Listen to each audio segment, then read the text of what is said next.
अस्सलाम वालेकुम। आज के लेक्चर में हम लोग पढ़ेंगे एब्जॉर्प्शन और डिस्ट्रीब्यूशन के बारे में। ठीक है, सबसे पहले हम लोग इंट्रोडक्शन देख लेते हैं एब्जॉर्प्शन और डिस्ट्रीब्यूशन का। कि हम लोगों ने पढ़ा था कि फार्माकोकाइनेटिक्स में 3 फीचर्स होते हैं, ADME हम लोगों ने पढ़ा था, राइट।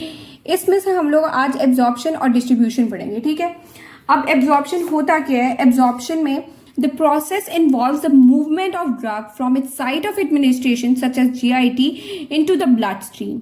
ठीक है, अब हम लोगों ने जब हम लोगों ने ड्रग ले ली बॉडी के अंदर, तो वो ब्लड में जब जाएगी उसको हम कहते हैं एब्जॉर्प्शन। ठीक है, ड्रग की एब्जॉर्प्शन कब होगी? जब हम लोगों ने ड्रग को लिया, ठीक है, उसको एडमिनिस्टर किया, तो वो हमारी GIT से ब्लड के अंदर जब जाती है उसको हम कहते हैं ड्रग एब्जॉर्प्शन।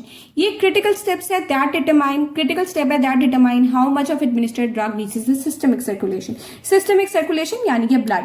अब ये क्रिटिकल स्टेप है जिसमें हम लोग देखते हैं कि कितनी हमारी जो ड्रग है वो हमारी ब्लड में चली गई है। ठीक है, ब्लड में जाकर वो इफेक्ट शो करेगी, तो इसलिए हम देखेंगे कि कितनी हमारी जो ड्रग है वो हमारी ड्रग एब्जॉर्ब होगी है ब्लड के अंदर।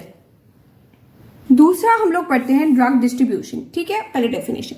Once in the bloodstream drugs are carried to various tissues and organs throughout the body. Distribution is influenced by factors like blood flow, tissue binding and drug protein binding.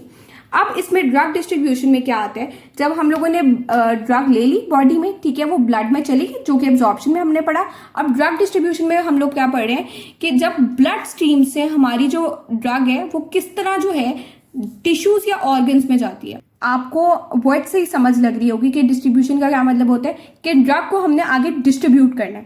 तो blood से हम लोग जो है हमारे different tissues या organs में उस ड्रग को डिस्ट्रीब्यूट करेंगे, तो उसको हम कहते हैं ड्रग डिस्ट्रीब्यूशन। डिस्ट्रीब्यूशन को कुछ फैक्टर्स इफेक्ट है ड्रग डिस्ट्रीब्यूशन को कुछ फैक्टर्स इफेक्ट करते हैं, जैसे कि ब्लड फ्लो करता है कि हमारा ब्लड फ्लो अगर कम हुआ तो कम ड्रग डिस्ट्रीब्यूट होगी, ब्लड फ्लो ज्यादा हुआ तो ज्यादा जो है हमारी ड्रग डिस्ट्रीब्यूट होगी। टिश्यू बाइंडिंग, अगर टिश्यू बाइंडिंग या ड्रग प्रोटीन बाइंडिंग हो रही है तो ये मेजरली ड्रग डिस्ट्रीब्यूशन पे अफेक्ट करती है। कैसे करती है कि अगर कोई ड्रग जो है वो प्रोटीन के साथ बाइंड हो गई है तो वो तो आगे जाकर इफेक्ट शो ही नहीं कर पाएगी। ठीक है, तो जो ड्रग हमारी फ्री रह जाएगी, जो फ्री ड्रग होगी, ठीक है, वो जाके ड्रग पे हमारे दूसरे ऑर्गन्स में जाके डिस्ट्रीब्यूट होगी। अगर कोई प्रोटीन वगैरह से बाउंड हो गई है तो फिर वो आगे जाके डिस्ट्रीब्यूट नहीं हो सकती, ठीक है, ज्यादा। तो इसलिए ये जो चीजें हैं ये ड्रग डिस्ट्रीब्यूशन पे बहुत इफेक्ट करती है। अगर फैक्टर्स हैं ये ड्रग की एब्जॉर्प्शन भी इफेक्ट करते हैं। ठीक है, सबसे पहले हमारा है फिजियोकेमिकल प्रॉपर्टीज। ठीक है, ड्रग की अगर हम लोग देखें, ड्रग के केमिकल कैरेक्टरिस्टिक्स होते हैं। ठीक है, फॉर एग्जाम्पल उसकी सॉल्युबिलिटी। ठीक है, हमारी जो हम देखेंगे हमारी जो ड्रग है वो कितनी हमारी सेल मेम्ब्रेन से गुजर सकती है। ठीक है, उसको हम वो भी आपका फिजियोकेमिकल प्रॉपर्टीज में आते हैं। ठीक है, अगर हमारी जो ड्रग है वो सेल मेम्ब्रेन से ज्यादा गुजर सकती है तो वो ज्यादा जो है ब्लड में जाएगी। और अगर हमारी कोई ऐसी ड्रग है जो कि सेल मेम्ब्रेन बैरियर क्रॉस नहीं कर पा रही तो वो ड्रग कम एब्जॉर्ब होगी ब्लड में। ठीक है, दूसरी बात रूट ऑफ एडमिनिस्ट्रेशन किस तरह हमारी ड्रग की एब्जॉर्प्शन पे अफेक्ट करता है कि अगर आपने ओरली ली है ड्रग तो वो फर्स्ट पास मेटाबॉलिज्म को पे जो है वो हमारी ड्रग उससे गुजरेगी। फर्स्ट पास मेटाबॉलिज्म क्या होता है वो हम आगे जाके बढ़ेंगे। ठीक है, अगर हमने ड्रग जो है वो IV के थ्रू ली है तो हमारी ड्रग डायरेक्ट ब्लड में जाती है। ठीक है, ओरली ली है तो वो पहले फर्स्ट पास मेटाबॉलिज्म पे जाके से गुजरेगी और फिर ब्लड में जाएगी, तो हमारी जो ड्रग है वो कम एब्जॉर्ब होगी। और अगर हम IV के थ्रू ड्रग लेंगे तो हमारी जो ड्रग है वो फौरन ब्लड में जाएगी, उसको कोई फर्स्ट पास मेटाबॉलिज्म से गुजरने की जरूरत नहीं होगी। थर्ड बात करें तो इसके अलावा थर्ड फैक्टर अगर हम पढ़ें तो वो ब्लड फ्लो है। ठीक है, अगर कुछ टिश्यूज का हायर ब्लड फ्लो होता है, कुछ का कम होता है। अब फॉर एग्जाम्पल हार्ट और ब्रेन का जो हमारा टिश्यूज है उनका हायर ब्लड फ्लो है। ठीक है, उनको ड्रग जो है वो ज्यादा जल्दी मिल सकती है as compare to other tissues. ठीक है, जिनका ब्लड फ्लो कम होगा। ठीक है, एक ब्लड फ्लो पे इफेक्ट करती है। फोर्थ आ गया जो मैंने आपको बताया था कि फोर्थ फैक्टर जो हमारा फर्स्ट पास मेटाबॉलिज्म है। अगर हम लोगों ने कोई ड्रग ली है, बॉडी में ली है, ओरली ली है, तो वो पहले जाकर लिवर में जाकर मेटाबोलाइट्स में कन्वर्ट होगी और फिर जाकर ब्लड में एब्जॉर्ब होगी। ठीक है, इसको हम कहते हैं फर्स्ट पास मेटाबॉलिज्म। अब जब हमारे लिवर में जाके मेटाबोलाइट्स में कन्वर्ट होगी तो सिस्टमिक सर्कुलेशन यानी कि ब्लड में कम रीच होगी, ठीक है, एज कंपेयर टू आईवी में सीधा जाके ब्लड में जाएगी ड्रग और जल्दी से जो है वो अपना अफेक्ट शो कर देगी, वहीं पर एब्जॉर्ब होगी।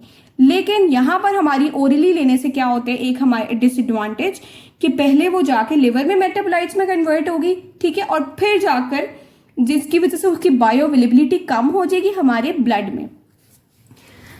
आगे हमारा फिफ्थ फीचर क्या है, गैस्ट्रो इंटेस्टिनल फैक्टर, ठीक है। इसमें हम लोग देख सकते हैं कि एसिडिटी ऑफ स्टमक जो है वो भी आपकी ड्रग की एब्जॉर्प्शन पे बहुत ज़्यादा इफेक्ट करती है, ठीक है। इसके अलावा अगर आपके प्रेजेंस ऑफ फूड है, ठीक है, स्टमक में या कुछ भी, तो वो चीज़ें भी बहुत ज़्यादा आपकी ड्रग की एब्जॉर्प्शन पे अफेक्ट करती है। तो ये कुछ फैक्टर्स है जो कि ड्रग एब्जॉर्प्शन पे अफेक्ट करते हैं। थर्ड में हम पढ़ते हैं कि हमारे पास route of administration, drug administration होते क्या है। ओरल है, आईवी है और कुछ रूट्स है, ठीक है। ओरल रूट पे आपको बताया था कॉमन एंड कन्वीनियंट है, कोई मुश्किल नहीं होती, बस आपने दवाई खोली और खा ली, ठीक है। लेकिन इसमें एक डिसएडवांटेज जो मैंने आपको पहले भी बताया कि फर्स्ट पास मेटाबॉलिज्म में से जो है ड्रग को गुजरना पड़ता है। पहले ड्रग जो है वो लिवर में जाके मेटाबोलाइट्स में कन्वर्ट होगी और फिर जाके ब्लड में जाके एब्जॉर्ब होगी। आईवी में एक हमें फीचर ये है कि वो डायरेक्ट वेन में जाती है, डायरेक्ट ब्लड वेसल में जाती है और वो जाके ब्लड में उसकी बायो अवेलेबिलिटी जो है वो ज़्यादा हो जाती है, ठीक है, और कंप्लीट एब्जॉर्प्शन हो जाती है। कुछ और रूट्स भी होते हैं इसके अलावा, जैसे आईएम है, सबक्यूटेनियस है, ट्रांसडर्मल है, ये कुछ रूट्स भी होते हैं, ठीक है, जो कि हमें एडवांटेजेस बताते हैं, ठीक है। अब इसके एडवांटेजेस हम लोग आगे जाके वो भी पढ़ेंगे कौन कौन से हैं, कि जैसे सस्टेन रिलीज होती है, आहिस्ता आहिस्ता करके ड्रग जो है वो बॉडी में रिलीज हो सकती है, या फिर हम लोग डाइजेस्टिव प्रोसेस जो कि हम लोगों ने पहले भी पढ़ा, जैसे फर्स्ट पास मेटाबॉलिज्म या फर्स्ट पास अफेक्ट जो है उसको हम लोग जो है बिल्कुल ही ख़त्म कर सकते हैं इन रूट्स के थ्रू, ठीक है। अगला हम लोग एक और, मैं आपको डेफिनेशन यहाँ पे बहुत इंपॉर्टेंट है वो बतानी चाहूँगी, bio availability and bio equivalence के बारे में, ठीक है। बायो अवेलेबिलिटी क्या होती है, this measures the fraction of an administered drug that reaches systemic circulation unchanged. मैंने आप लोगों को पहले भी वर्ड बोला कि बायो अवेलेबल ब्लड में कितनी है। जब हम लोगों ने ड्रग को लिया, ठीक है, हमारी ब्लड में कितनी जाके कंसंट्रेशन पहुंची उसको हम बायो अवेलेबिलिटी कहते हैं, ठीक है। यानी कि जब हम लोगों ने ड्रग में ली, हम लोग ड्रग ली बॉडी में, तो मैंने आपको जैसे ओरल रूट में बताया था कि जो ड्रग है वो लिवर में जाके पहले ही मेटाबोलाइट्स में कन्वर्ट हो जाती है और फिर जो बचती है वो ब्लड में जाती है, यानी कि उसकी बायो अवेलेबिलिटी ओरली कम है, ओरली ड्रग की बायो अवेलेबिलिटी कम होती है। लेकिन ब्लड में अगर हम आईवी के थ्रू लें तो वो डायरेक्ट जाएगी, जिसकी वजह से उसकी बायो अवेलेबिलिटी आईवी के थ्रू ब्लड ड्रग की बायो अवेलेबिलिटी जो है वो ज़्यादा होगी, ठीक है। हम लोगों ने देखना होता है कि हमारी सिस्टमिक सर्कुलेशन में कितनी ड्रग अनचेंज्ड जा रही है। अगर हम ओरल रूट में ले रहे थे तो ड्रग मेटाबोलाइट्स में कन्वर्ट हो रही थी तो वो चेंज हो रही थी, ठीक है। जबकि हम आईवी में अगर लें तो ड्रग सीधा ब्लड में जा रही है और कोई उसको चेंजेस का सामना करना नहीं पड़ रहा, ठीक है। इसको हम बायो अवेलेबिलिटी कहते हैं। अगर हम आगे देखें तो bioequivalence it's the comparison of bioavailability of a generic drug to its brand name version ensuring similar effectiveness and safety. अगर हम बायो इक्विवेलेंस की बात करें तो इसमें हम क्या देखते हैं कि हम लोगों ने देखना है कि एक ब्रांड ड्रग होती है, एक जेनेरिक ड्रग होती है, ठीक है। अब ब्रांड ड्रग और जेनेरिक ड्रग जो है वो कितनी आपस में उनकी इफेक्टिवनेस सिमिलर है उसको हम बायो इक्विवेलेंस कहते हैं। फॉर एग्जाम्पल, अगर हम लोगों ने इन दोनों ड्रग्स को ले लिया, क्या वो उतनी ही इफेक्टिवनेस दोनों आपस में शो कर रही है और उतनी ही दोनों सेफ है, इसको हम बायो इक्विवेलेंस कहेंगे। अच्छा, डिस्ट्रीब्यूशन ऑफ ड्रग्स में मैंने आपको पहले ही बताया था कि कुछ डिस्ट्रीब्यूशन के मैकेनिज्म होते हैं, जैसे पैसिव डिफ्यूजन होती है, एक्टिव डिफ्यूजन होती है, ये कुछ डिस्ट्रीब्यूशन के फैक्टर्स होते हैं, ठीक है। इसमें डिस्ट्रीब्यूशन ऑफ ड्रग्स में हम लोगों ने पहले मैकेनिज्म देखने होते हैं, ठीक है, कि जो ब्लड सर्कुलेशन है वो हमारी बॉडी में कैसे जो ड्रग को हमारे डिफरेंट ऑर्गन्स या टिश्यूज में जाके डिस्ट्रीब्यूट करेगी, ठीक है। और पैसिव डिफ्यूजन जो है वो हमारी हेल्प करती है सेल मेम्ब्रेन को क्रॉस करने में। टिश्यूज की बात करें तो मैंने आप लोगों को बताया था कि कुछ ड्रग्स होती है वो टिश्यूज के साथ बाइंड हो जाती है, ठीक है। उनकी फिजियोकेमिकल प्रॉपर्टीज ऐसी होती है कि वो जाके टिश्यू के कंपोनेंट्स के साथ जाके इंटरैक्ट कर देती है, जिसकी वजह से हमारी जो ड्रग है वो ज़्यादा देर तक जो हमारी ड्रग है वो फ्री कंसंट्रेशन में नहीं रहती और टिश्यू के साथ बाइंड हो जाती है और अपना इफेक्ट शो नहीं कर पाती। अगर हम ड्रग इंटरेक्शंस और डिस्ट्रीब्यूशन की बात करें तो एक प्रोटीन बाइंडिंग कॉम्पिटिशन भी होता है। ये भी मैं आपको बात बता चुकी हूँ, जब ड्रग्स जो होती हैं वो प्रोटीन के साथ बाइंड हो जाती हैं, ठीक है। अब इसमें क्या होता है, जब हम लोगों ने मल्टीपल ड्रग्स ली, ठीक है, वो बाइंडिंग साइट के साथ compete करती हैं कि मैंने प्रोटीन पे जाकर लगना है या कौन सी ड्रग ने जाके जो है वो प्रोटीन के साथ बाइंड होना है, ठीक है। अगर तो वो ड्रग जो है वो बाइंड हो गई, ठीक है, उसकी वजह से हमारा डिस्ट्रीब्यूशन पैटर्न जो है वो बहुत अफेक्ट होगा और हमारी जो ड्रग है वो कम जाके जो है वो डिस्ट्रीब्यूट होगी, ठीक है।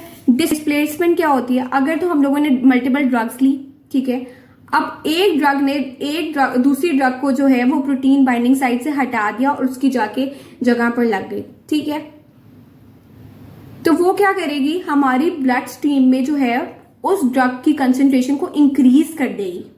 इसको हम कहते हैं डिस्प्लेसमेंट। अब ये भी हमारे लिए खतरनाक है, ठीक है, क्योंकि हमारी जो दूसरी ड्रग जो कंपटीशन में ड्रग आई थी दूसरी वाली, उसने पहली वाली ड्रग को आके डिस्प्लेस कर दिया क्योंकि वो भी उस प्रोटीन के साथ बाइंड हो रही थी, फॉर एग्जांपल एल्ब्यूमिन वगैरह के साथ, ठीक है, और उस वाली ड्रग की कंसंट्रेशन जो है हमारे ब्लड में इंक्रीज हो गई। इसके अलावा अगर हम ब्लड ब्रेन बैरियर और डिस्ट्रीब्यूशन चैलेंजेस देखें तो ब्लड ब्रेन बैरियर में क्या होता है कि ये जो बैरियर है ना, ये प्रोटेक्ट करता है हमारे ब्रेन को हार्मफुल सब्सटेंसेस में।